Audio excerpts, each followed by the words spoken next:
মক্কার সমস্ত মানুষেরা সব থেকে মারামারি, কাটাকাটি, রক্তপাত, যুদ্ধ আর বিগ্রহে সব থেকে বেশি লিপ্ত ছিল। এত বেশি পরিমাণে যুদ্ধ যখন হতো, মানুষেরা আরামে শান্তিতে ঘুমাতে পারত না। এই সময়টায় সব থেকে রক্তক্ষয়ী এবং সব থেকে ভয়ঙ্কর একটা যুদ্ধ সংগঠিত হয়, যে যুদ্ধের নাম ছিল ফুজ্জারের যুদ্ধ। এই যুদ্ধে দুইটা গোত্র অংশগ্রহণ করে, একটার নাম ছিল কায়েস আর একটার নাম ছিল কুরাইশ। এই যুদ্ধে কুরাইশরা ন্যায়ের পক্ষে ছিল, কায়েসরা অন্যায়ের পক্ষে ছিল।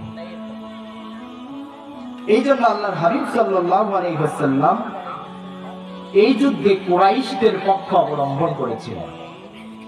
আল্লাহর হাবিব সাল্লাল্লাহু আলাইহি ওয়াসাল্লামের বয়স তখন ছিল মাত্র 15 বছর। জোরে বলুন সুবহানাল্লাহ। তবে আল্লাহর হাবিব সাল্লাল্লাহু আলাইহি ওয়াসাল্লাম কারো প্রতি কোনো আঘাত করেননি, নিজ হাত দিয়ে তিনি কাউকে আঘাত করেন। যখন যুদ্ধ চলছিল, আল্লাহর হাবিব সাল্লাল্লাহু আলাইহি ওয়াসাল্লাম শত্রুপক্ষের নিক্ষিপ্ত তীরগুলো তিনি তার বাবা এবং চাচাদের হাতে তুলে দিতেন।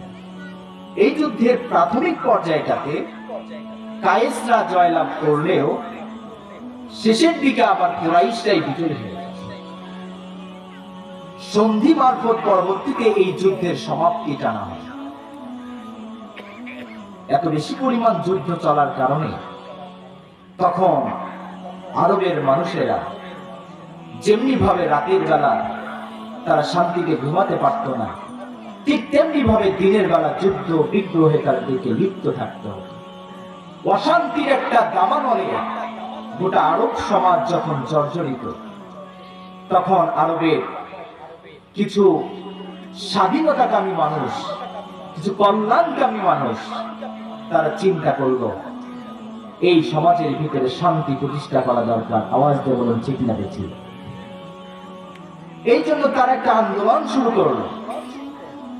বিশ্বনবী জনাবে মুহাম্মদুর রাসূলুল্লাহ, সবাই বলি না সাল্লাল্লাহু আলাইহি ওয়াসাল্লাম, বিশ্বনবী জনাবে মুহাম্মদুর রাসূলুল্লাহ সাল্লাল্লাহু আলাইহি ওয়াসাল্লাম চাচা জাবির ইবনে আব্দুল মুত্তালিব এই সময়টার আন্দোলনকে লক্ষ্য করে তিনি বাস্তবধর্মী কিছু চুক্তি নিয়ে তিনি সেখানে হাজির হয়ে গেলেন। পরবর্তীতে কিছু কুরাইশ বংশের নেতৃস্থানীয় ব্যক্তিদেরকে নিয়ে তৈরি করা হলো এই হিলফুল ফুজুল। আওয়াজ দিয়ে বলুন সুবহানাল্লাহ। আল্লাহর হাবিব সাল্লাল্লাহু আলাইহি ওয়াসাল্লাম যখন নবুয়ত লাভ করলেন, নবুয়ত লাভের পরে এই হিলফুল ফুজুল সম্পর্কে যখন তাকে জিজ্ঞেস করা হলো, তখন আল্লাহর হাবিব সাল্লাল্লাহু আলাইহি ওয়াসাল্লাম বলেছিলেন, ওই হিলফুল ফুজুলে আমি যেই চুক্তিগুলোতে আবদ্ধ হয়েছি, এই চুক্তিগুলোর বিনিময়ে যদি আমাকে একটা লাল রঙের মূল্যবান উট দেওয়া হয়, আমি তাও গ্রহণ করব না। জোরে বলুন সুবহানাল্লাহ। আজও যদি কোন মানুষ আমাকে ওই রকম চুক্তির ব্যাপারে আমন্ত্রণ জানায়, আমি বিশ্ব নবী সেখানে সাড়া দিতে প্রস্তুত আছি। জোরে বলুন সুবহানাল্লাহ। সম্মানিত হাজিরিন, কি সেই চুক্তি যেখানে বিশ্ব নবী জনাবে মুহাম্মদুর রাসূলুল্লাহ সাল্লাল্লাহু আলাইহি ওয়াসাল্লাম যে চুক্তির ব্যাপারে লাল রঙের মূল্যবান উট গ্রহণ করতে নারাজ, যেই চুক্তির কারণে যখনই কেউ তাকে ডাকবে তিনি সেখানে সাড়া দিতে প্রস্তুত আছেন, এই চুক্তিগুলো আমাদেরও জানার দরকার আছে না নাই?